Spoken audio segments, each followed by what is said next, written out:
Hey, good morning, Professor Tootle. Good morning. So this is I think our 12th visiting PhD professor over the last 2 months, Amazing. Professor Palooza. I mean, how Yeah. many PhD professor friends do you have across America? This is I don't ridiculous. know. We could probably do this for a year, but yeah. Okay. But Well, this one's the best. So yeah, none as good as yeah, Professor none is Bloodworth, good. though, It's right? all been leading up to this one. Yeah, almost all have been authors too. Is that, I mean, there may be one that didn't write a book, but almost are all authors. Yeah, I think so. Yeah, and this one, I want to interrupt All of this them. show. All of them? Okay. Yeah. I want to interrupt this show before we introduce you, Professor Bloodworth, with this abstract of an abstract. And I don't usually read stuff. We just go extemporaneous in this. But this abstract of an abstract said this about your book. Hmm. I'm going to go from the reverse up. It stands as one of the definitive texts of the state of American liberalism in the second half of the 20th century. And going backwards, Bloodworth demonstrates that Democrats caused their own party's decline by failing to realize that their policies contradicted the priorities of mainstream voters who are more concerned about social issues than economic ones. I almost think that abstract has it backwards, but you're going to tell us about that. By illuminating historical events through the stories of the people at the center of the action, Bloodworth sheds new light on topics such as feminism, the environment, the liberal abandonment of the working class, and civil rights legislation. It sounds like you're really critical of Democrats. So I'm going to be interested to see how much that comes out, or whether it's a defense of Democrats, they were just misguided. Now, the reason I bring that up first is Professor Tootle gave a brilliant speech, and it truly is brilliant. If you haven't read it, you need to read it. It was a speech. Your book was in 2013. His Yeah. speech was in 2017, and his conclusion was this. And then we're going to get to you, Professor Tootle. His conclusion is we have forgotten what words mean. It's time for Republicans to be Republicans and Democrats to be Democrats. It's time for liberals to be liberals and conservatives to be conservative. It's time for every political tradition based on our pluralistic values to assert itself. It's time for Americans to remember what it actually means to be an American. We can argue about issues later. Let's save our country first. I love the way Professor Tootle takes an audience through an issue through issues. You did that with our book, your book. I'm sorry, it's not our book. Your book, Well, and it I'm belongs to us hoping all now. it's It our belongs book. to the universe.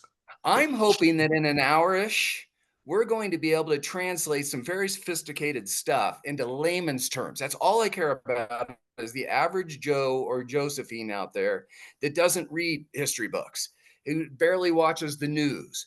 But I do think they're patriotic, or I do think they're American. They want to be an American. They want to do something different, but they're not. Professor Tootle argues they're not, and we should get back to basics. So I'm hoping that on this show we can get back to basics. Welcome, Professor. Now, Professor Tootle, he is your colleague or friend or both. Will you please give a brief introduction to our visiting professor, Jeffrey Bloodworth?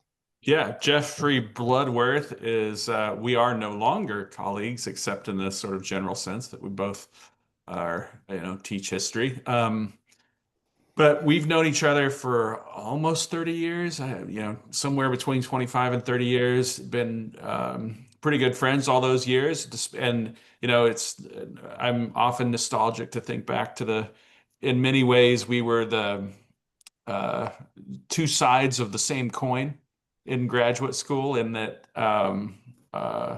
we were, Professor Bloodworth was always arguing for a robust liberal Democratic Party, and I was, I think, hopefully arguing for a robust conservative Republican Party, but in both cases from the American perspective, not from some. And we were both, I think, engaged in the same project of locating um, what political parties should be doing in the American political tradition. And I think we were both feeling the same pressures, maybe at different times, of um, uh, the center of the American political tradition being pulled apart by various forces. And because of that, I've always been interested in his work. And then, a great admirer of his book that I do think is maybe the best historical treatment of one of the most important issues of our day, and deserves wider attention for that matter. Plus, he's also just a nice guy, and he's fun, and he's funny, and he's a great human being, and all that. So, even if we had nothing in common in terms of history, we probably would have still been friends. I love that. Uh, So uh, before we get to questions, professors, Professor Bloodworth, can you give just a one or two? Oh, wait, actually, I want to do you, Professor Tootle. We haven't asked about you in maybe, I don't know, 6 months. I mean, like 40 shows or something. Who are you? What's your, do you have any? I know you have an undergrad. I mean, but who are you, Professor Tootle? I'm a sinner. I'm a fallen man, requiring the grace That's of your God. Facebook Yeah. file. Well, I Who always are want you? to start with that because I want everybody to know how flawed I am as a human being. I love that. To set We got to set expectations low. But I'm somebody who's always been interested in history. I have a bachelor's degree in history. I have a master's degree in history. I have a PhD in history from the same program that Professor Bloodworth has.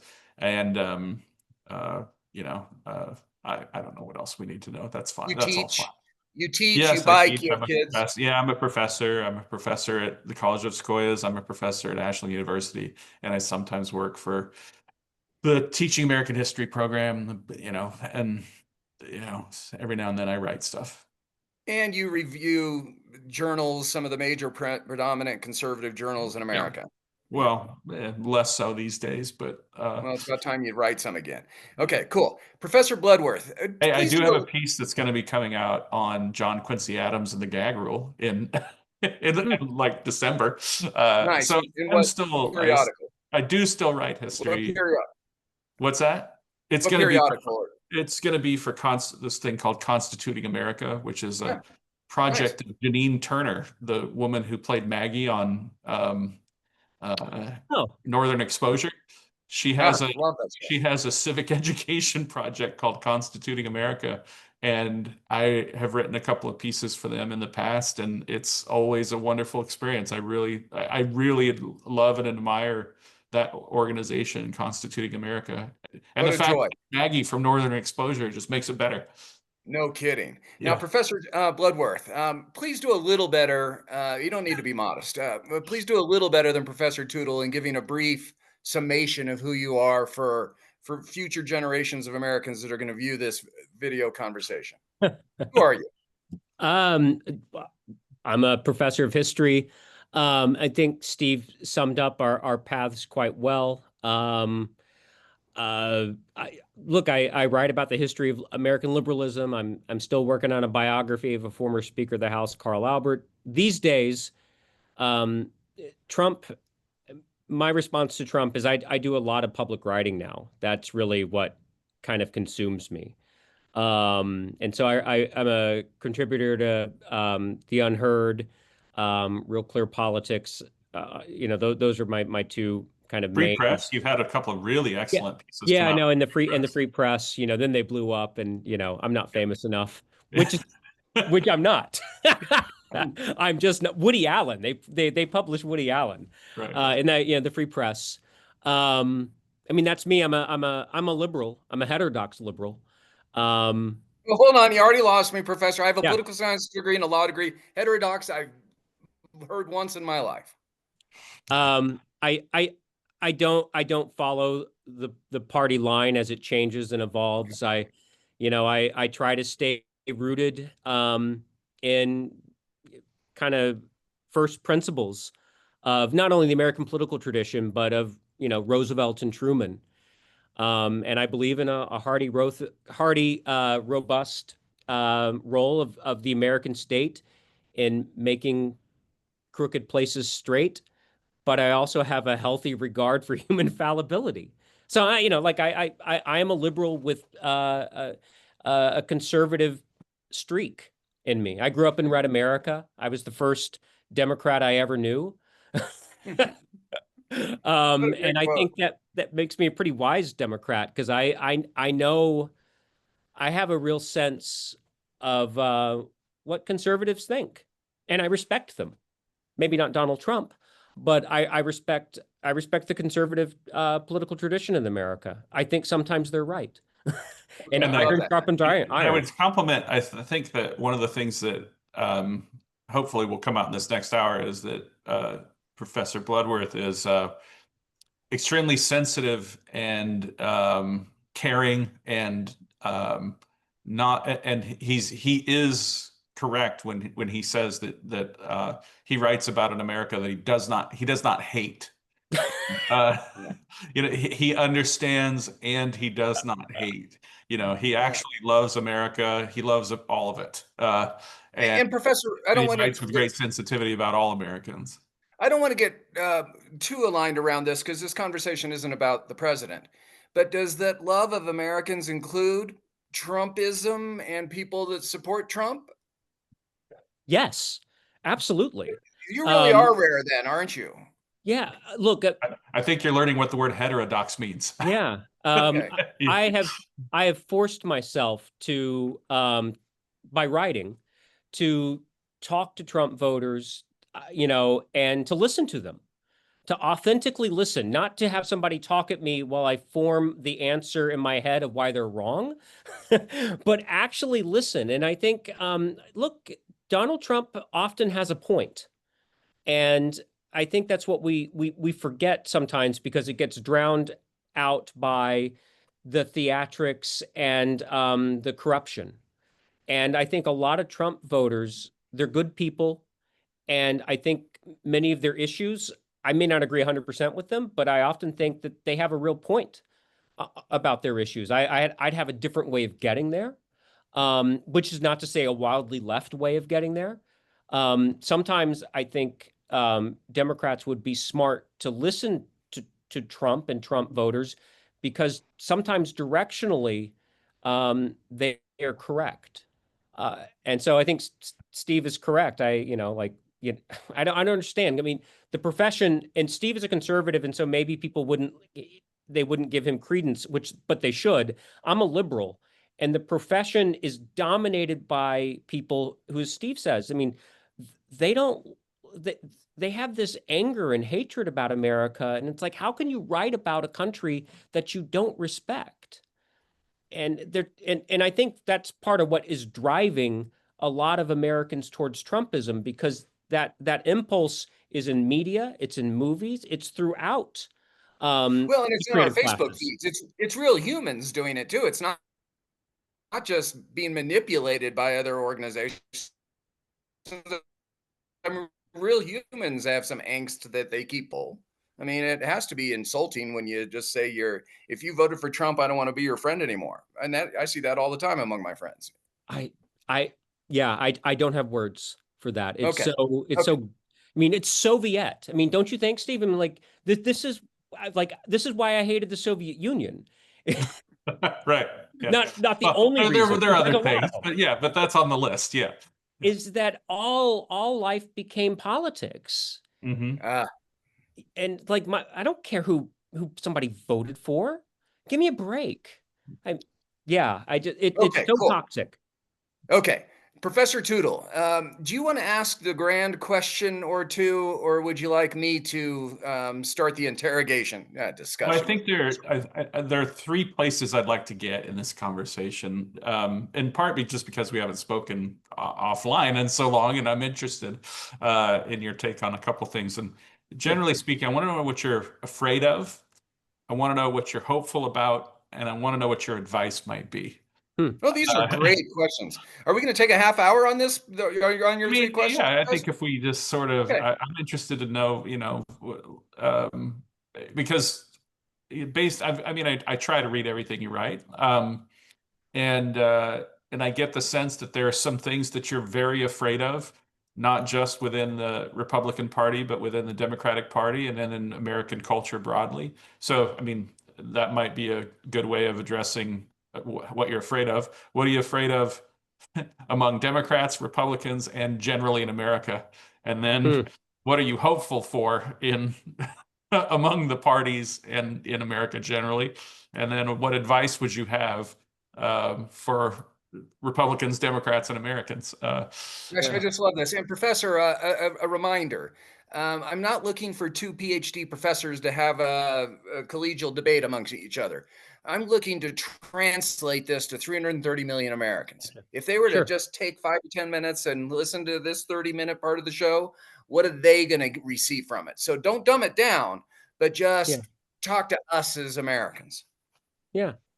I I think I'm not a this is weird. I've become less focused on Donald Trump. Like I'm not really afraid of Donald Trump. I mean, I've known who Donald Trump is since the 90s. Um, Honestly, what I'm afraid of is is the reaction to Donald Trump. And you know, and I the way I see things is that, Trump is so kind of untethered and there are no guardrails. Republicans don't stand up to him. And um, the political center is wide open. I mean, the way instead of defeating Trumpism, which is what I used to say, it just realized to me, I think what we need is to temper Trumpism and to put some real guardrails on it, because not all ideas from Trumpism are necessarily bad ideas. So I'm afraid of the overreaction um, of the American left to Donald Trump and Trumpism, because it clouds our judgment and our ability to grab the political center, which stands right in front of us. Um, and when I say us, I don't mean Democrats. I think Americans. And so I guess I'm what afraid of is that of Americans right and left hyperventilating in this moment. And what happened? I'm a political historian. Like I geek out on what happens in DC. I mean, American aid to Ukraine is life and death stakes. Um, but I also understand that Not only to Ukraine, but to the world yeah, or structure. yeah, no, I mean the global architecture is quaking because America, we're not taking up our burdens as we should as the hegemon. Um, but I also understand that my day-to-day life, like I don't understand people who let Donald Trump ruin their day and dictate their every conversation. Um, I think you battle Trumpism by taking a lot of deep breaths and trying to understand what's going on. And that's my biggest fear is the hyperventilation.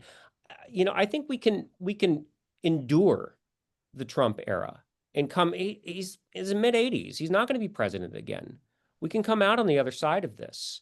But what So, I'm fearful of, Professor, let me interrupt you there. I listen to my liberal friends often, as you're suggesting we do, and whenever I say anything like you just said, they'll go, you're so privileged, John. I can't even believe you typed that. You're a white guy. You're not getting deported. You're not trans. You're not gay. You're not a woman. You're not black. You're not. I mean, all this stuff you say is just fine for you to be optimistic, and we'll get through this. I mean, I just get demolished by my true friends for even saying anything like you said. So on their behalf, I'm trying to demolish you. Defend yourself. yeah, yeah. Now it sounds familiar. I get that too. Look, I have friends who are in the middle of trying to get their permanent status, so they're not deported. There are Americans who really are in the margins. I think the left and all this privilege talk, like, stop it. There are class advantages and racial advantages in America. That exists. But I think a large part of the left-wing intelligentsia in America thinks it's 1967, right? And which is not to say that homophobia doesn't exist and all these other isms don't exist. Um, but quit reducing. This is not how you counter an argument by saying, well, you're a straight white guy. That's not an argument. Yeah, I'm a middle class white guy, and if I were undocumented or I were poor, um, my life would be harder. But the left's obsession with identity is why Trump wins. Stop it already. Professor Um, Tootle, your follow-up question on that or comment. Oh, just that in many ways he is mirroring what we've discussed on previous shows and over the last. And I agree that one of an old Jonah Goldberg line, Trump's not Hitler. Hitler could have repealed Obamacare. That because he is incompetent, he is often not able to achieve the horrible things that he would like to achieve. I mean, and some of these legal filings look like they should be written in crayon, and are laughed out of court. So, oh, my delivery guy's talking on the phone outside. I left my windows open. But so I agree that what I fear is, as Jeff said, the reaction to Trump, because of what demagoguery, sorry to use a big word, but what is dangerous to representative institutions is reactionary demagoguery, because it actually works in representative institutions. And it's something that our founders understood this so profoundly that and I think the best illustration of it is why Alexander Hamilton feared Aaron Burr so much. The thing to fear in American politics is the person who will say anything. It's the person who's amoral, who has, that's why Donald Trump is more dangerous than Richard Nixon. Richard Nixon sweated. Richard Nixon had shame. He was capable of being shamed. Donald Trump is incapable of shame.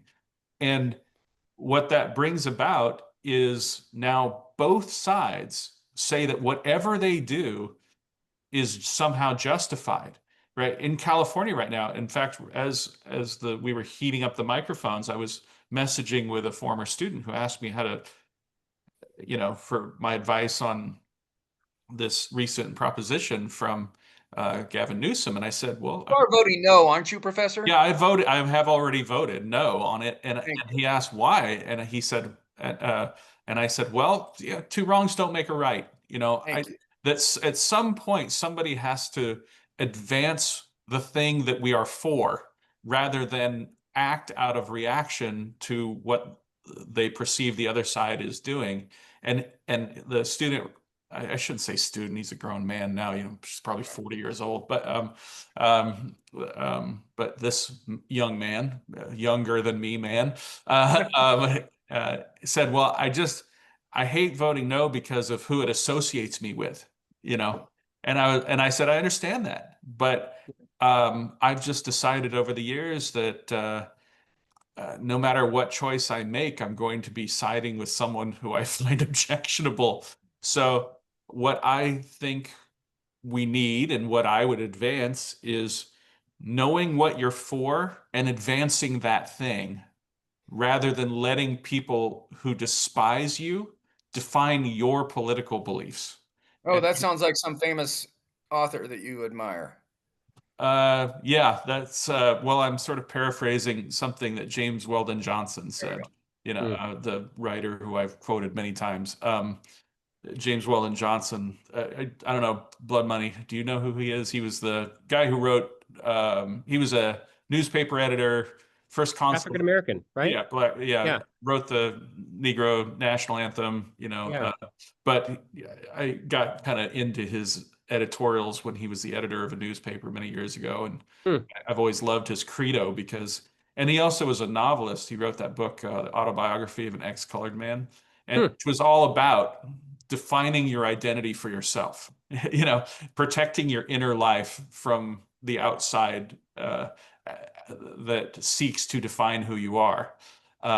He's kind of a pre-Ralph Ellison guy. Anyway, I've always admired him as a political thinker, and I think he's an underrated political thinker, especially in a time like this, when he is exactly describing why we must protect our inner life, know what we are for, advance that, and don't be defined by our enemies. And I've also Professor, let's go to Bugs Bunny cartoon where one of them is saying Wabbit season and the other one is saying duck season, and you just start saying Wabbit season and the other group says duck season, and then you get your face shot off by Elmer Fudd. Don't be like that. So, Professor, We are still on what Professor Bloodworth fears, and we took not a tortured path, but a path. There's probably other fears that I want to tease out of him, if you don't mind. So, Professor Bloodworth, back to your fears. So more. Well, what do Uh, you fear from the Well, Democratic oh, Party so specifically, I guess? yeah. So I just he's on the record and I'm publishing it. So I'll talk about it here. Bill Patuto, who was a extraordinarily successful two-term mayor of Pittsburgh, who really as a in the city council and later as mayor helped oversee Pittsburgh's kind of renaissance into America's most livable city, Yeah. right? And so he I sometimes say that Pittsburgh is what people think San Francisco is. Like if you've ever driven into Pittsburgh expecting to see this like, rundown steel mill place, and then you come across this like spectacular city, thriving city. Yeah. It is absolutely an amazing city. Sorry, just Yeah. Yeah, Pittsburgh. no, for my first time I driving through the Fort Pitt tunnel and I expected a Rust Belt hellhole. It is Yeah, just spectacular. yeah. So And so it's not just Bill Patuto. He's actually coalesced a bunch of mayors, most Democrat, but some Republican. And what they see is that younger mayors and younger kind of city level office holders are mirroring Trump and that it's all performative. They don't understand that you actually have to have policy and ideas and a vision. And so that it's another thing that that I fear is that, you know, Donald Trump wins because he says everything is corrupt, they don't care about you. And when Democrats kind of turn and they're like, well, I'm just going to be like Trump and try to get as many clicks as I can and not be interested in um, substance, government doesn't work, government doesn't deliver.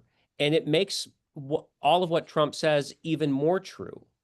Um, and so, I think I was, I think, kind of radicalized by my experience with the Biden administration.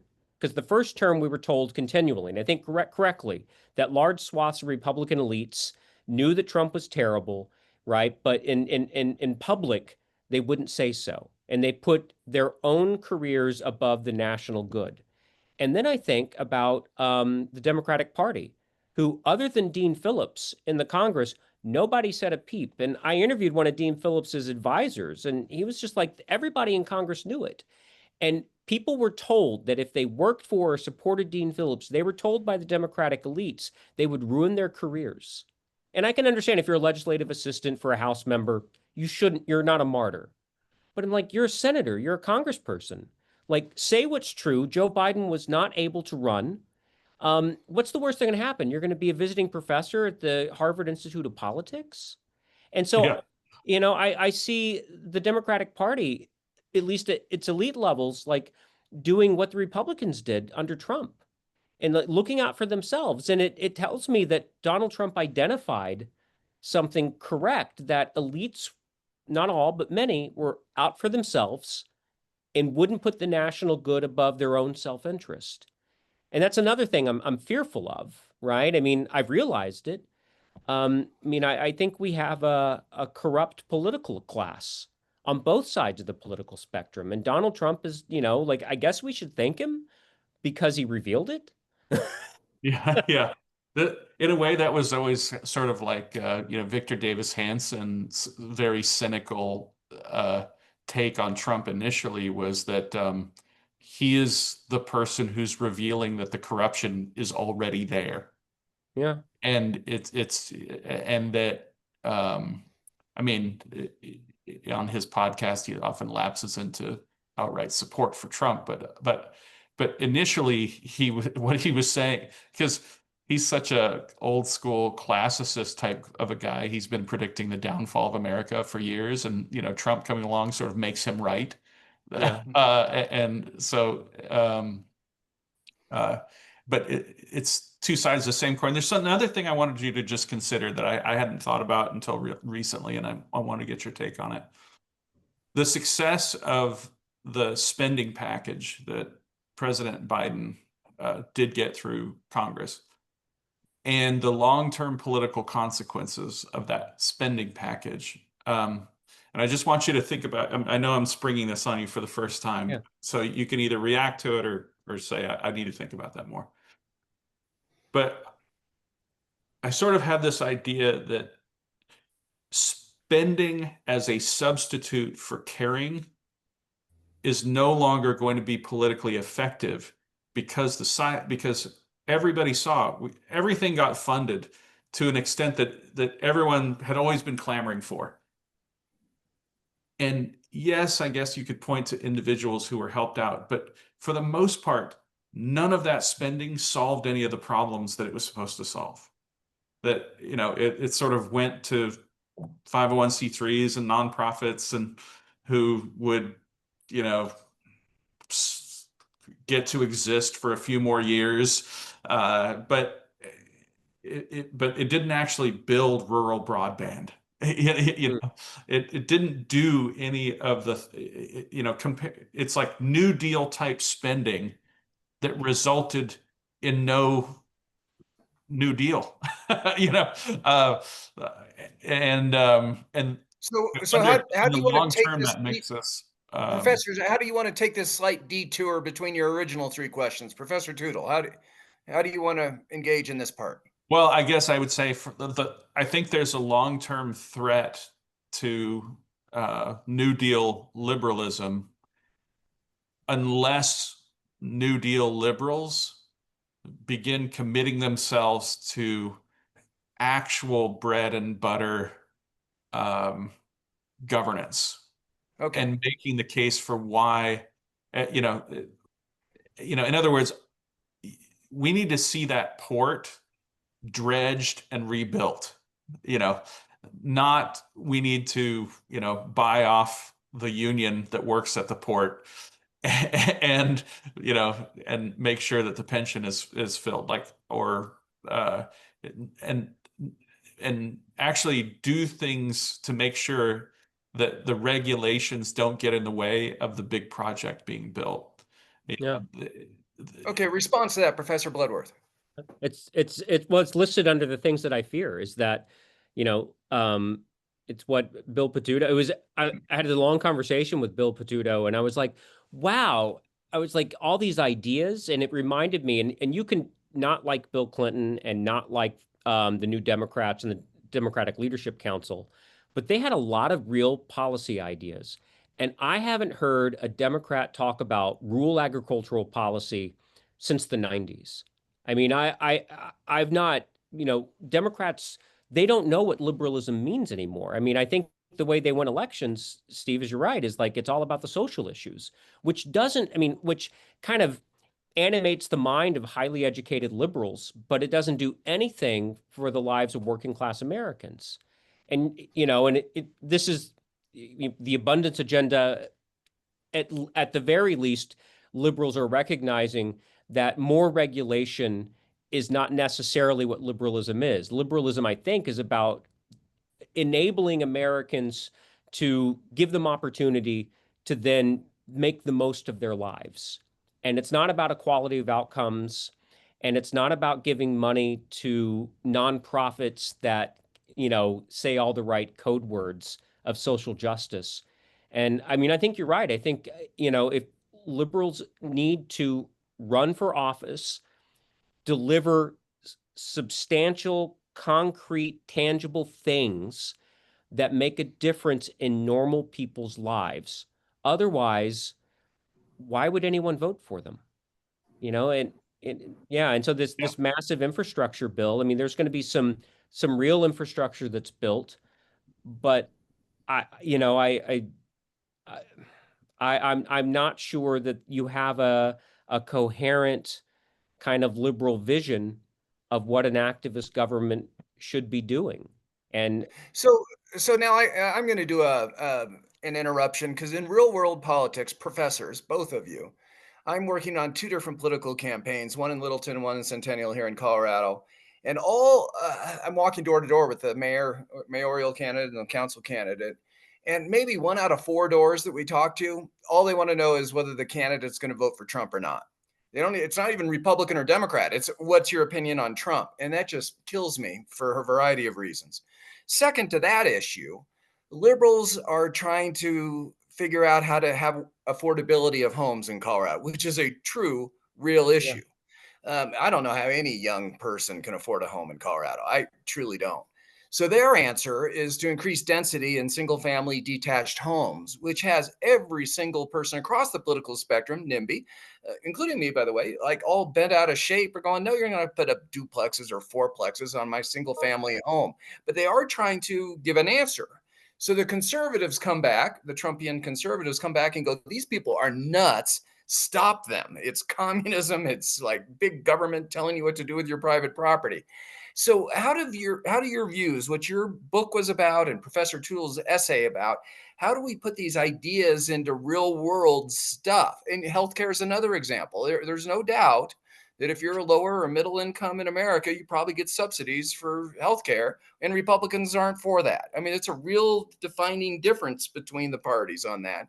Those are two issues. We don't have to talk about either of those issues, but translate this into real world politics today. What are we hoping for, gentlemen? Housing. I mean, this just tells you is like how little Democrats care about policy. Is the housing crisis kind of didn't drop from the sky, but from the vantage point of the Democratic Party, it came out of nowhere because they haven't been interested in in seeking out problems before they emerge in a generation. I mean, this is just central. Whichever party can address the housing issue, that's the party that is going to dominate with the younger generation, with the Zoomer generation. I mean, what do you think, Steve?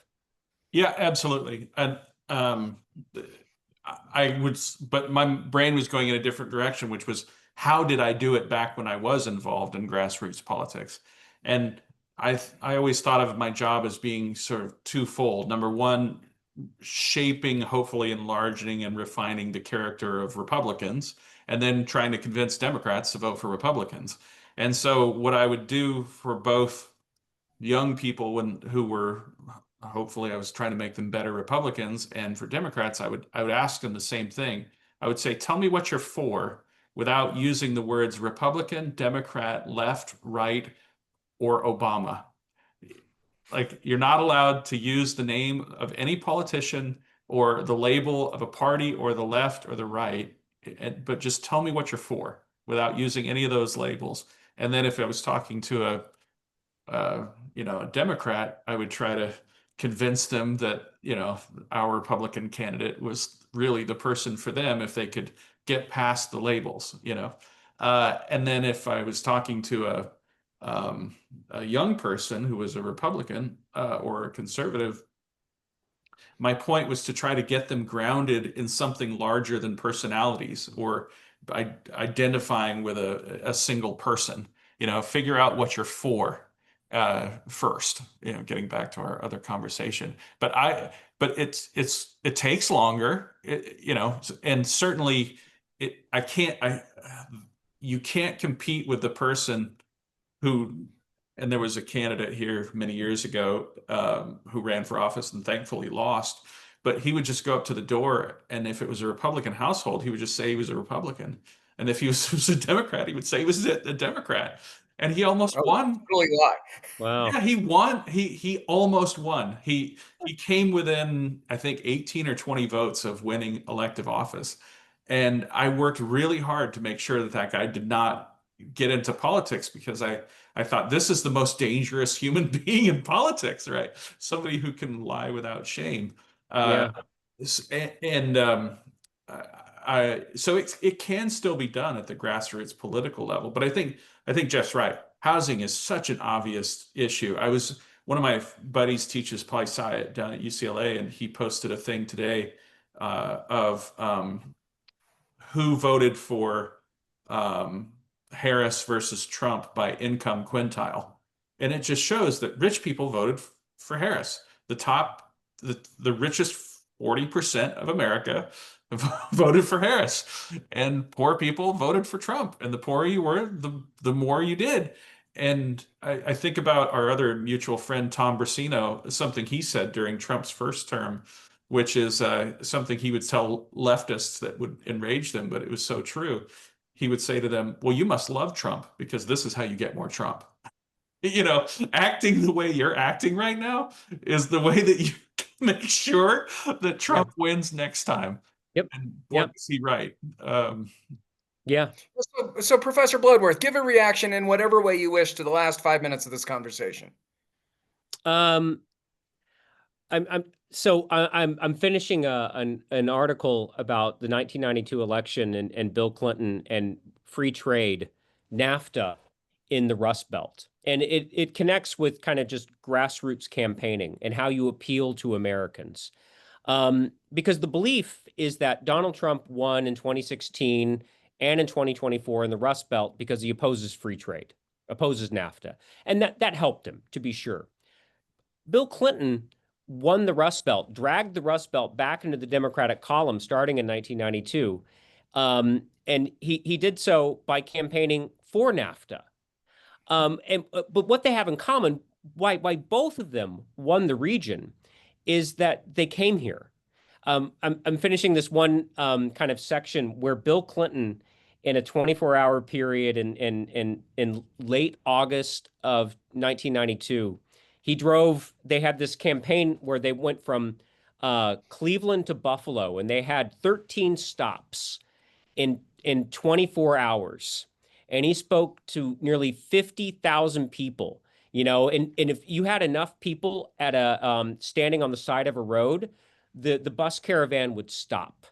And my point, when Kamala Harris ran in 24, she was supposed to come to Erie right before she went to the Chicago convention, and they canceled that because there were going to be too many people for a festival in downtown Erie. Think about that. There are too many voters there. And instead, they did a prepackaged bus tour in which they went to a Sheetz, which is a convenience store that people love in Pennsylvania, in which they made all the voters, all the people in the Sheetz leave so they could send in a bunch of staged people for a photo op. And my point is that, I think the way back out of this is to, I don't know, Donald Trump goes to places, right? That's why downscale people vote for him, because he talks to them, he talks like them, he goes to places where they live. That's what Democrats used to do. And Kamala Harris came within 200,000 votes of winning in the Electoral College. I don't think America is a fascist hellhole. I just think, they went to the ballot box and they thought, I'm not better off than I was 4 years ago.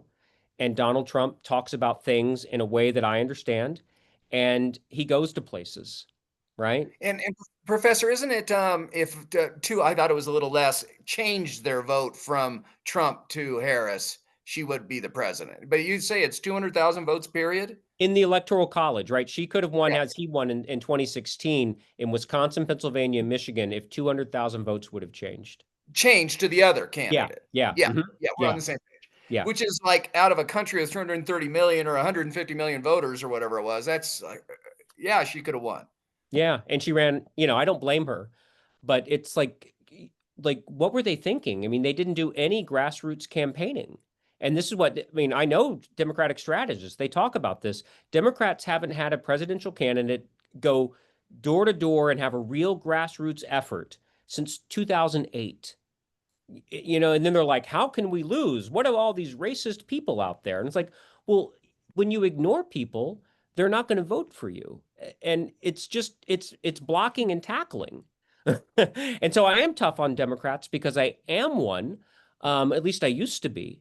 I'm not sure I am anymore when I look at the party and the way it's evolving.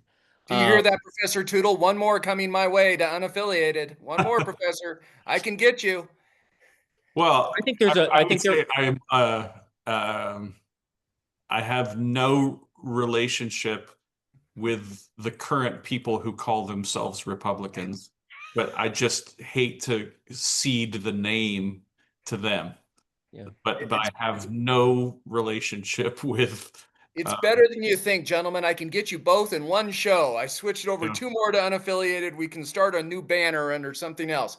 Okay, now, Professor Tootle, We still haven't gone to the major two other prongs, and we're almost out of time before we get to Q&A from others. Well, How I would you think I can transition it by seeing if maybe what I'm hearing you say is that it we need to realize that leaders can actually lead, and we're both historians, so we both know that we have actually had leaders in the past who engaged in actual leadership. Yeah, yeah. They can refine and enlarge public debate. They can, encourage people to be the better version of themselves. Now, the challenge that we face is this genie is now out of the bottle, and everybody seems to realize that sophistry and demagoguery are much more effective and are much, much easier than actual leadership and actual work. Hmm. And I would also say, in terms of like advice, I hear people describe the Democratic Party as rejecting 80-20 issues, all of these, and I'm sure you've heard the phrase, but I want to be a little more harsh and say that in many of these 80-20 issues, especially when people are not engaged in politics on a day-to-day level. I mean, one of the other stats I try to always remember is that if you've ever read any political news, you are in the minority of voters. Like the idea, the fact that you looked up any specific political news once means that you are no longer the typical voter. But instead of calling these things 80-20 issues, I want to suggest that these things be called political litmus tests that make you seem insane, because that's what they seem like to a regular person, who doesn't know anything about anything. But then they say, like, I mean, and that's what all the transgender stuff really boiled down to. I mean, we could have uh, essentially the exact same policy, on transgender issues without making it seem like you are a lunatic. like, I mean, because all it takes is one time of hearing, wait a minute, that candidate is for like chemical castration without parental notification of 12-year-old. Like, what? Like, I won't listen to anything else that person has to say. That goes so far beyond an 80-20 issue to being, like, and you take anybody who has a daughter who played sports, and essentially they won't listen to a single thing that a Democrat has to say until they stop sounding like a crazy person. Yeah. And I guess that's my reaction to that, Professor Bloodworth? advice. Yeah. I couldn't agree more. I mean, it tells you, I think this is a product of democratic elites, right? Most Democrats are normies, right? They don't read a whole lot of political news, but Democratic elites, this is what Trump tapped into, is that people really want to be liked and be part of their tribe. So if you turned on Trump, the cost you paid, Steve, for Yeah. following your integrity. Right. Yeah. Yeah. And so I can tell you, I mean, I'm on local TV from time to time, and I don't call Trump a fascist. And I mean, you get loathed, right? And so not Wait, for not calling him a Oh fascist. yeah, I mean, Yeah. like, yeah, no, the Yeah. expectation. So I mean, and so in terms of the But trans also in this like, world, just to like, I want John to understand this. When you say I'm going to become unaffiliated, right? Or that I'm not beholden, I'm a heterodox liberal, or I'm a Coolidge Republican or whatever. What that means is that both sides attack you and try to destroy your life. yeah, Like they meet and they want to take away your job. They want to make, and they want to, in some cases, physically harm you. And so, of course, in this environment, most people instead of saying, I'm gonna, follow my convictions, most people are gonna say, like, which of these tribes has a better chance of protecting me? Okay, I take it back. Professor Tootle, stay a Republican. Professor Bloodworth, stay a Democrat. I don't want to be an But it instigator. doesn't matter because they hate us anyway, Yeah. Um, If you don't follow the party line. Well, Yeah. after the Charlie Kirk killing, I was warned by two students, one of them who liked me a lot and was a liberal and not a liberal, a true leftist, I guess I would say. And she said, "Oh, they're going to try and dox you," and I was like, because they thought I was associated somehow with Turning Point USA. And then I had a former student who was still associated with Turning Point USA say, "Hey, I tried to defend you, but Turning Point USA is going to come after you." And I was just like, well, welcome to the new reality of I've got two groups of people who both say that what they would like to do more than anything else is make sure that I don't have a job. So, Yeah. professors, I would suggest that it's not just you as professors. I think the average citizen has some empathy towards this conversation because if Mhm. they type on Facebook, they will get blasted by their own tribe or I mean, everybody has to be on eggshells now and not be able to communicate what they really think. And I think Yeah. Trump has tapped into that some as well, that you can just say whatever the hell you want now if you're in that tribe. If you're in your tribe, Professor Bloodworth, I don't know if you can say a lot of stuff. Am No, I right or wrong? no, I mean, Trump has, it's not Trump so much as the reaction to Trump. And on the left, like there's this enforced orthodoxy, which was always there, but it's become so much worse. And like you have to be in favor of, somebody who's transitioned when they're 17 being able to swim on the college swim team. Like that's just insane. And there's a way to treat people with dignity, but there's no constitutional right to be on the varsity swim team. I mean, this isn't hard to treat people with dignity and respect, but Or it to handle it locally. Not everything has to be a Ah, national issue. yes. exactly, You know, exactly. I mean, I remember when the first bathroom law came out, and I was talking to some of my students about it, and no one came up with the solution. Be nice. Uh, what should we do? I don't know. How about we just? Is this something that we actually need a law on, or can we just be nice? And kind Um, to each other. how, Yeah. how about just to treat this person who happens to be in front of me with like the common sense and some combination of common sense and common dignity that we're all supposed to have. Yeah. And when we So, confront anybody, professors, I'm sorry for not facilitating this succinctly enough. Professor Tootle, you had two more questions, and now we got to do lightning round on how to get pull out of Professor Bloodworth what he's excited about or what he's passionate about. You had the fear. I think we've covered that well. Well, have we covered both satisfactorily, or should we go to Q&A? yeah, I think we've covered the fears, the hopes, and the advice. No, no, I haven't gotten enough advice from Professor Bloodworth. Well, I That's think that focusing on housing is an extraordinarily good piece of advice, okay. especially if Democrats actually came out with a plan, an actual plan. You know, this is how we are going to deregulate housing across America. And this is what Democrats are going to push for.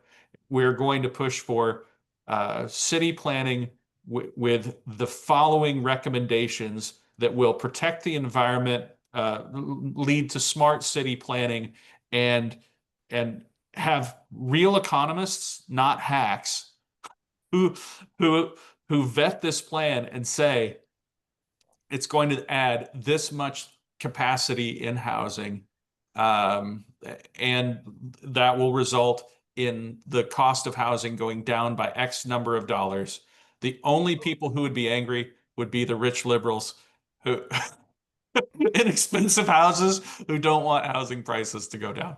But it would just be focused like a laser at the largest group of aspiring working class people, and might be enough and it might be enough to actually convince people that the Democrats actually care about the aspiring working class.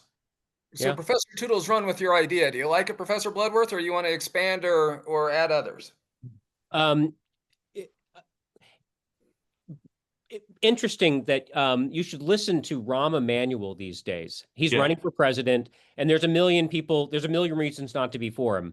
But when he is able to talk about policy in a way that makes your heart sing, because we haven't heard a presidential candidate really talk about policy in a generation. And I think Steve is exactly correct. I mean, Republican or Democrat, I mean, this is how you defeat Trumpism, and it's going to come from one of the two parties, is that you have a little bit of charisma and you have real ideas that talk to the aspirations of Americans. I mean, I interviewed one of Clinton's policy people, and he talked about how Clinton, he wouldn't talk to a black group or an X group as an interest group. He talked to them as Americans with kind of a national vision. And he said it worked because people were complimented by it. They appreciated it. And I don't think it's that hard to turn the page on Trumpism by doing exactly what Steve said. And whether it's Rahm Emanuel right now is the only Democrat that I hear actually talking in real grown up, right? Whatever your governor of California is doing, it is, give me a break. Gavin Newsom is the answer. If Gavin Newsom is the answer, I don't know. I don't want to know what the question is. And that won't win in the Democratic Party because most Democrats are normies and they're going to respond to ideas. And it'd be nice to have ideas again because Biden didn't have any, Harris didn't have any. Obama in '08, that was about personality. So, Professor Bloodworth, you're going to hate me for this, but I think my title of this when I republicize it is a headline, Most Democrats Are Normies, Professor Jeff Bloodworth. Yeah. Democratic voters. I think they're socialists and communists, Professor Bloodworth. Yeah. Okay. Well, I think if I were giving advice to the Democratic Party right now, if and I don't know if I would say find someone without the baggage of Rahm Emanuel, maybe, but number one, focus on three things. You want to have a real plan for driving down housing prices. Number two, you want to have while making sure that you're protecting the environment, et cetera, et cetera. But the end result has to be houses must be cheaper at the end of the day, not subsidized by a permanent subsidy. Like they must be cheaper to buy, not making housing more affordable by subsidizing higher prices for housing. Number two, make energy cheaper. That really rethink national energy policy so that human beings will be assured that electing a Democrat is not going to double the price of the energy that comes into their homes or that goes into their cars. And then I would say number three, some sort of national answer on education that convinces people that that Democrats believe in a meritocracy. And if you could somehow convince the Democratic Party to focus on those three bread and butter issues, America would be clamoring to vote for that person. Reaction to that, Professor Bloodworth. I'm sorry, they'd win the primaries. I mean, Democratic activists would, in public, they would say they would hate it. Behind closed doors, a good number of them would be like, well, that's not a bad idea. Education, absolutely. I mean, K through 12 has to work again. And there's a real problem. And Democrats are the defenders of the teachers' unions. And not to bash teachers' unions, but there is more to K through 12 education than defending the teachers' unions. So I couldn't agree. I think all three, absolutely. And they would win. It would win going away. But there's another issue in education I think Democrats have a real opportunity on, and that is that the reason the teachers unions are so necessary is because K-12 teaching has become almost impossible. Yeah. Because it's so overregulated. There's so many burdens placed on teachers that the teachers spend most of their time in regulatory compliance, not teaching students and learning more about their subjects. Yeah. And every single teacher I meet is just buried under compliance issues, so that every conversation between them has almost nothing to do with it's almost always about escaping working against your own interests in trying to be a good teacher in spite of Yeah. all of your incentives. And I think that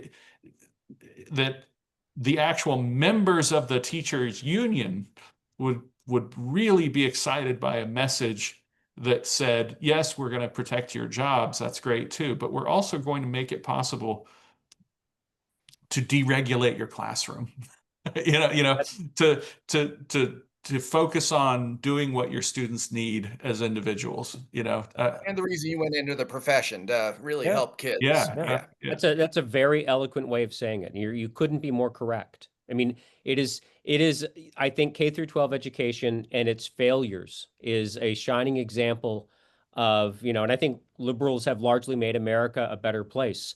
But K through 12 education, liberals have tied the profession in the schools in bureaucratic knots. Albert Einstein could not get a job to teach physics in high schools. Now, like that's a problem. Yeah. And I've always said, when I had friends who were in the assembly and in the state senate here, I would say, I only want you to pass one bill. Pass a bill that says that a PhD in political history means that I can teach history in a high school. Yeah. And nobody could get it done. No, it's such a profound problem, because we need to K through 12 teachers, to do getting a master's degree that should be because that's what they want to do. They want to do it in their discipline, but they do it in curriculum and instruction because that is where the incentives are. Exactly. And I'm not trying, because it's a much harder job than I have. But liberals, that is a liberal who can win. You're going to be the anti-Trump, not by hating Trump. Ignore the fact that he exists. Talk about real issues and people's lives again. I mean, I would assume if you're going door to door with your people, John, I mean, that's what people want to talk about, isn't it? Oh yeah. I mean, and it's amazing that actually retail politics still works. When you just really listen at the door, you knock and you wait and you compliment their dog and you ask what's going on in the city and what they're nervous about or what they're mad about, they'll tell you. And then you figure out a way to bond with them, and then you respect them, and then you listen more. And then pretty soon you got their vote. It still works. Yeah. And the Democrats have quit doing that. And that's why they lose to Trump. And it's just it's mystifying to me that Fascinating. So, gentlemen, we have plenty of time left, at least 15 minutes, maybe even 20, 25 if we want to. But I've got two lawyers now. Enough of these historians. We've got two lawyers, and I'm hoping that either or both of them have some questions for you. So, Jeff or Bart, how would you? Bart, you're up first. Ask away. Just unmuting myself here and making it so you can see me. Thanks to both professors today, particularly Professor Bloodworth. This has been great. And Stephen as well. I'm sorry, I shouldn't. Oh, come on. Okay. That as an insult. All right, so here's my observation. I have an observation, I guess, and a question. I think I'd like to be optimistic with a lot of the stuff that Professor Bloodworth was saying about, how Democrats need to start talking about issues again. And I couldn't agree more with that. I also think that Republicans also need to talk about issues because both parties, I think that really is one of the keys to Trump's success is he's figured out he doesn't really have to talk about issues at all, because no one really wants to hear him talking about issues. They just want to hear him blathering kind of about stuff. And to be honest, I'm not trying to be negative about Trump. I guess what I'm getting at is, like John earlier, you were talking about, you're doing some work like in the some of our local elections here in Colorado. And I've noticed the same issue that John was talking about. Basically, we have people running here in Colorado for completely nonpartisan offices, but everybody knows damn well exactly what political party they are in. Because if you look at the candidates and the people who they're getting to endorse them, it's very obvious what party these people are in. They're running as Republicans and Democrats. And I think the reason they're doing that is because at the local level, a lot of them are really not talking about issues either. You know, they're talking about these broad personality things, and they're trying to make it like, vote for me because all the Republicans are supporting me, or vote for me because all the Democrats are supporting me. Here, look at my list of pictures of people who've endorsed me. And you kind of sit there and shake your head going, okay, well, I guess we're mired in this for a while longer.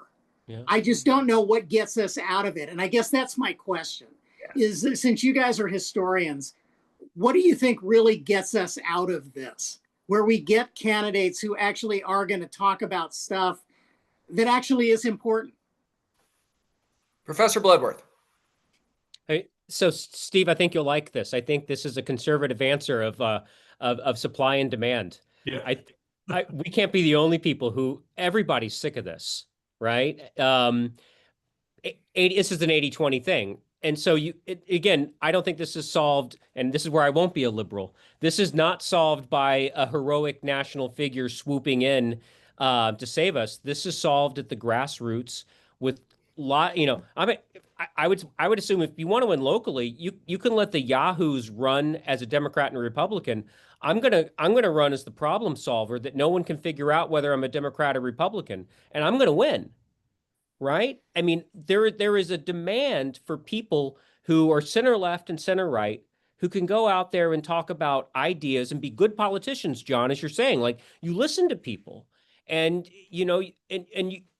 this is how you defeat this stuff. Because I would imagine lots of people are sick of it. I mean, Bart, if you don't mind, I use first. You're tired of it too, and I don't know if you're a Democrat or Republican, but I can tell you the first person who comes to my door starts talking about ideas and policies and how to fix things, I'm voting for that person. Because so I think this is solved by a mass revulsion to the silliness on both sides, and normal Americans doing what normal Americans have always done, is fixing it at the local level. And then other people will see that works, and then they will adopt it. Love that reaction, Professor Tootle? Yeah, in fact, I'll quote Jeff Bloodworth from his last appearance on the show, which is, I don't know if you remember the last thing he told us the last time he was on the show, but he said, "Don't bet against America." And I was thinking of some metaphors, some historical, some pop culture. The historical one, I think, would be the Soviet Union was fragile and about to collapse at the moment it seemed like it was the most powerful. And Ben Sass once said that the two political parties in America are like two old punch-drunk fighters who are leaning on one another. And the first one to collapse is going to lead to the collapse of the other. And excellent quotes. And then I thought of the old movie, The Blues Brothers, where Carrie Fisher blows up the building where the Blues Brothers are sleeping, and they just sort of like come out of the rubble and dust themselves off and get back to work. But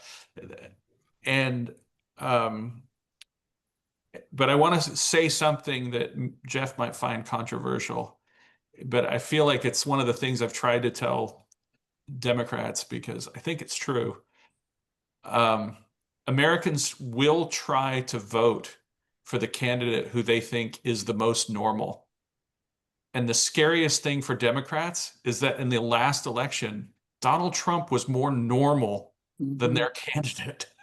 And the American people were trying very hard. But if these are your choices, they'll say, well, I feel like I have to vote for one of these two people, and this person is, my vote for this person does not indicate that I don't think they're a weirdo. And so who voted for Harris would say, I just think Trump's weirder than her.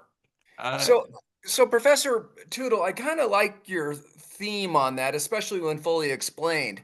But in reaction, I just can't imagine that the average citizen thinks Harris That's is precisely why Democrats need to think about it. okay. So, Because they cannot conceive of Donald Trump being more normal than Kamala Harris. That's why they need to think about it. so Professor Bloodworth, reaction to that, because I think you should Oh, probably disagree with it. no, I don't. I mean, I mean, on its face, I mean, look, Trump is ridiculous, right? His ridiculous hair and his bronze tan. And the But I corruption mean, is really underreported. Like how much stealing he does should be disqualifying on its face. it is stunning, but I couldn't agree more. I mean, Kamala Harris and Hillary Clinton, for that matter. I mean, when was the you Kamala Harris doesn't know what she believes in. All she cares about is winning political office. I mean, at least Trump is good at faking authenticity. And Kamala Harris was just so incredibly fake. She didn't have, she ran the best campaign she could. I don't want to bash her, but I think you're correct. And it's not because she's a woman and and not white. It's that she didn't seem like a real person, right? Because it, I'll it give you that. yeah, I mean, she was just so incredibly prepackaged and she was so careful. They couldn't even send her into a sheets to shake a hand of a real person. I mean, what is this? So I couldn't agree more. And and Okay. I and I have a hard time completely explaining it, but I think the average voter thought that Trump says what he thinks and he comes across as authentic. And Kamala Harris, when asked, would you do anything different than Joe Biden? She was like, nope, Yeah. not at all. And nobody believed her. Okay. Excellent points, Bart. Contradistinction to your point. Trump talks about every single darn imaginable issue, every single moment of every single day for the last 10 years. And it's the death of the conservative movement because he has an opinion on sports and politics and entertainment and the latest thing in the newspaper and what every country around the world is doing. He just spouts off an opinion, a political opinion on every single thing imaginable. And people think, at least he's doing something about all the imaginable things in the whole world. It's fascinating. So I think he does talk issues. It not meaningfully, but he does talk about issues. A reaction to do you think I'm nuts or do you agree with me? Did I persuade you, Bart? I think well, no, actually, I'll disagree with you here. I think Trump talks about what he thinks people want to hear that support him. Like, Okay, that's a good has distinction. Trump talked meaningfully about housing costs? I don't think Trump gives a shit about housing costs. Has Trump really talked meaningfully about national defense? What he's talking about is his people think that the country is being overrun by a horde of people coming across the border doing terrible things. So therefore, we need aircraft carriers off the coast of Venezuela, which has absolutely nothing to do with our national defense in reality. So at any rate, Bart, you've convinced me I was wrong. Professor Bloodworth, now you know who wrote Colorado's laws for the last 40 years professionally. That's what Bart has done for us. Jeff, you are another lawyer. Now's your time to ask the big Different meaningful. Jeff Dugdale. Oh, sorry. Yeah, Jeff Dugdale now. Another lawyer ready to ask the big philosophical. This might be the last one of the day, Jeff. So this is your bite at solving America's problems by having our expert, Professor Bloodworth, answer it for you. You're up. I would love to dig into the position on Prop 50, but since it's of limited interest to the whole audience, maybe we can do that offline. I want to follow up on the discussion we were just having about who people would vote for. I think it's true that people would vote for a presidential candidate that actually expresses a vision rather than it only being against whoever they're running against. Just, I'm better than that person. And I agree that in local politics, where the positions are nonpartisan or are supposed to be nonpartisan, you can actually do retail politics and win. And my wife is planning to run, and that's the advice I'm giving her. My problem is in the Congress, particularly, because, and I've said among this group many times that I think either the problem or the aggravator to the problem is the two-party system. And the fact that, unlike in the past, now you have to go further outside to get your party's nomination. And what that results in is kind of coming back to the people will vote for the most normal. I don't know that I agree with that it's the most normal. I think people are now presented with two ends of a spectrum, and they have to decide, if I'm in the middle, am I a little to the right? Because then I'm going to just have to pick the far right. And if I'm a little to the left, I'm going to pick the far left. And it's not until we have a third legitimate choice. 43% of Americans identify as independent, and yet that 43% should be able to pick whoever they want, regardless of the parties, but they're not able to, because the parties are doing things like primarying good, solid statesmen by making somebody who's even further to the one side or the other. So I'd be interested in the reaction to those calibrations to what was said. And we have two experts. So Professor Bloodworth, you're up first. So, I mean, you're thinking about a third party as opposed to the route through to the Democrats and the Republicans? I mean, if either party starts running moderate candidates again, I think they would win. But everybody's trying to run the most extreme candidate because they're being criticized by the party itself. You know, back to what I mean, you guys were right on the line. Each party is attacking anybody who doesn't say the most extreme platform policy. Yeah. And John and I go way back. I left any desire to run for politics when everybody that in the Republican Party that I talked to only was interested in my position on abortion. They didn't care about anything else but that. And that, I think, misses the point of what an elected official is supposed to be doing. Yeah. I mean, look, I think you're right. There are a lot of countervailing forces pushing Democrats to the left and Republicans to the right. There are some moderate Democrats, right? They founded a think tank, Searchlight, these Harry Reid's kind of old staff.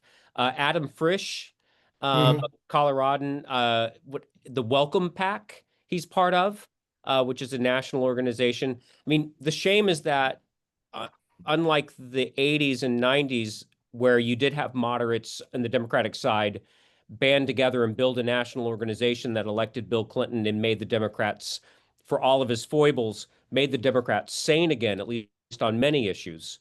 I don't see that on the Democratic side. There's so much money in being crazy and ridiculous. But there's a market there. 43% of Americans. I mean, and I still believe that, the Republican primary electorate, I think we've seen with Donald Trump, maybe it's not as right wing when Trump is not running, but the Democratic primary electorate is pretty normie. That doesn't mean that I think you're right about the congressional at the state level and running for Congress. It's really hard to be a moderate and run for Congress because you're not going to raise the money. And you don't have enough, you can't build the infrastructure and go door to door and do the retail politicking that you could if you ran for the state house. So I think you're right. For your House candidate, right, you're going to get people on the hard left and hard right. But I think at the local level and at the presidential level, I think there's an opportunity for moderates to make a comeback in 28. I think the Democratic primary electorate is not crazy. And I hope I'm right about that. It was 2020.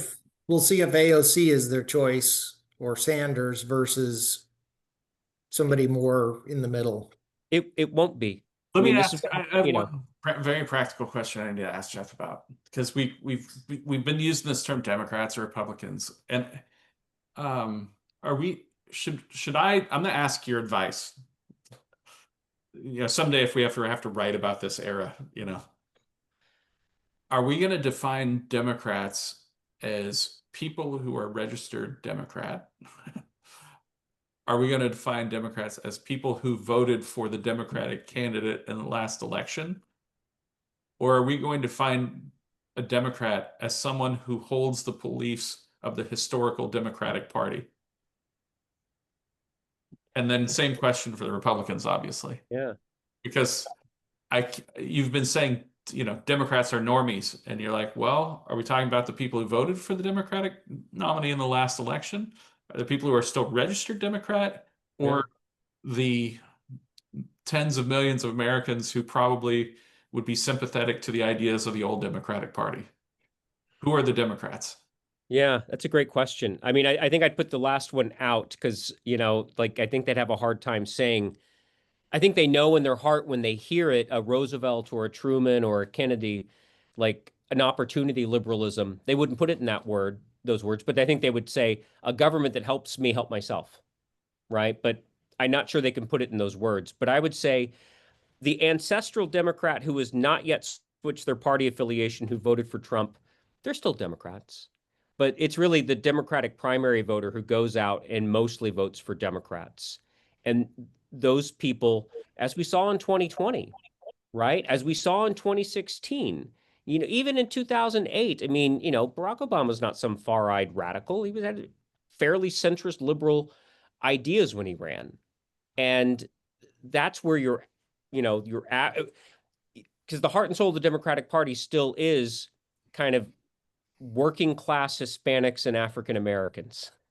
That's the heart and soul of the Democratic Party, and those people are pragmatic and practical and normal, and I believe in them. I don't believe it. Now I sound like you, Steve. I don't believe in people with multiple degrees.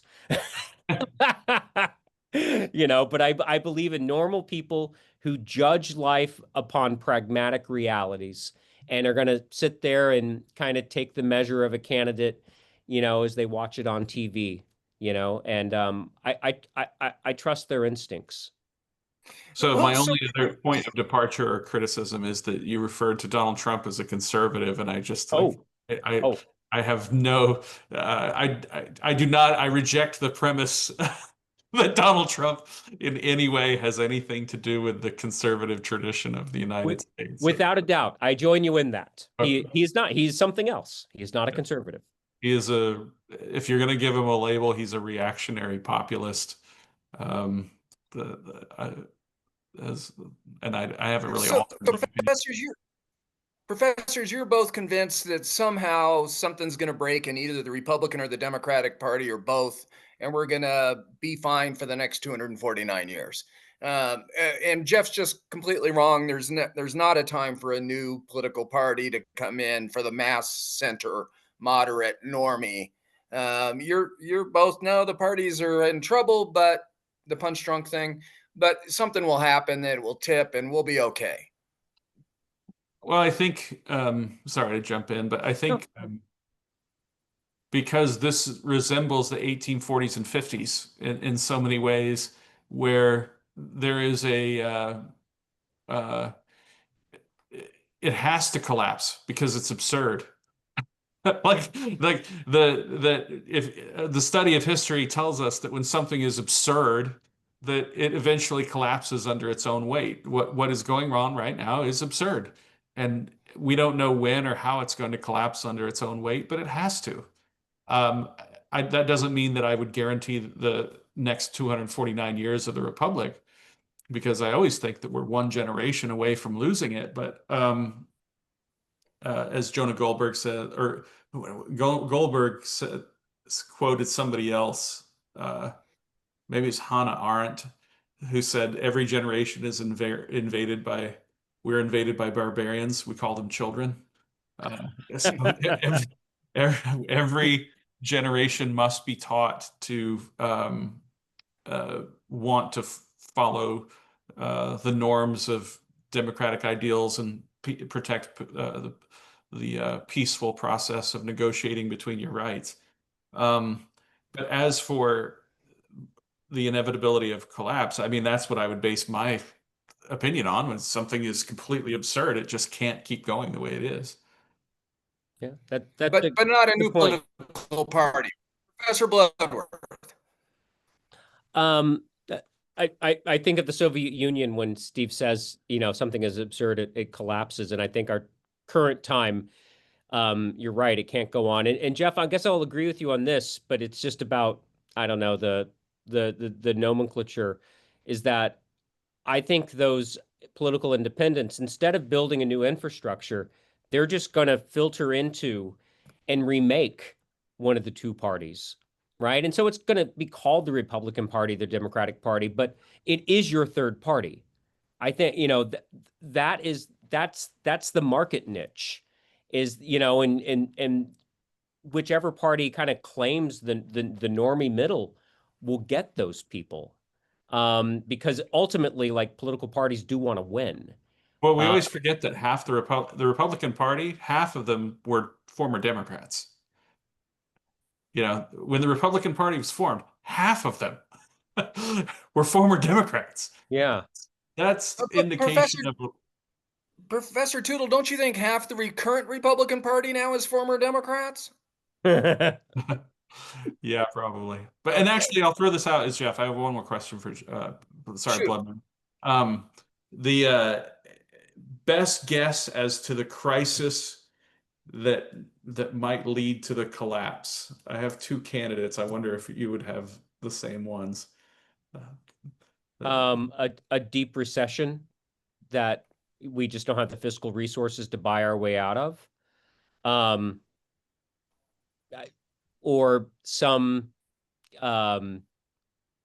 attack upon our infrastructure from, a cyber kind of source, China or Russia, that catches us completely unaware, and it exposes, Trump's just unwillingness to be serious about anything. What do you think? Yeah, I mean, variations on those themes. I would say some sort of financial crisis, maybe something caused by the debt. If nothing happens to fix the current debt trajectory we're on, it will eventually be the debt, and then I would say the same. Something from foreign policy, either a war or an undeniable cyber attack. But it would have to be something where we are able to. And in some ways, I like your angle because the ambiguity of it would require serious leadership and credibility. In other words, if China, sort of bombed Pearl Harbor, then it would be easy to rally behind someone because the evidence was obvious. But what if the evidence wasn't obvious and it required us to actually trust the government of the United States before we made a decision? I think that's a good and subtle and good point there. What's the number of Republican senators who wouldn't trust Donald Trump and his Defense Department to understand the crisis in order to address it? Right, and would march to his office and say, "All right, it's time for a real Secretary of Defense." Okay, we've had our fun, but we now have a real issue. We need some sort of a grown-up to come in here and take over. Yeah. Okay, professors, unfortunately we're out of time. What a quick hour and a half. Professor Bloodworth, you do this. This is my final question, just succinctly. You do this. You do a podcast. You have conversations. You write. What did we miss? What are you surprised about that we had an hour and a half long conversation? We didn't even get to the big issue, the thing that's most of top of mind for you that we should have covered. You're the expert. Tell us what we missed. Oh gosh, in my mind, we hit what was most top of mind is the absurdity of the moment, and that don't bet against the United States of America. I mean, we should end all of our podcasts for that, Yeah, I mean, I think Steve is right. The American people voted for the person they think was the most normal, and we haven't lost our heads. It kind of seems like it when the East Wing is being taken down, but I'm going to trust in 2026 and 2028 that we're gonna find our sources to crawl our way out of this. Don't bet against us. I love that. I love that. I really appreciate that, especially from your party. Professor Tootle, finish us off. Well, yeah, we will emerge like the Blues Brothers after the building collapses. Yeah. Well, we don't like Dust Illinois ourselves off, Nazis either. So, you know, yeah, can, yeah. continue in our mission from God. Yeah, what a great movie. Gentlemen, thank you so much for your time. I hope to get back to you again next year, Professor Bloodworth.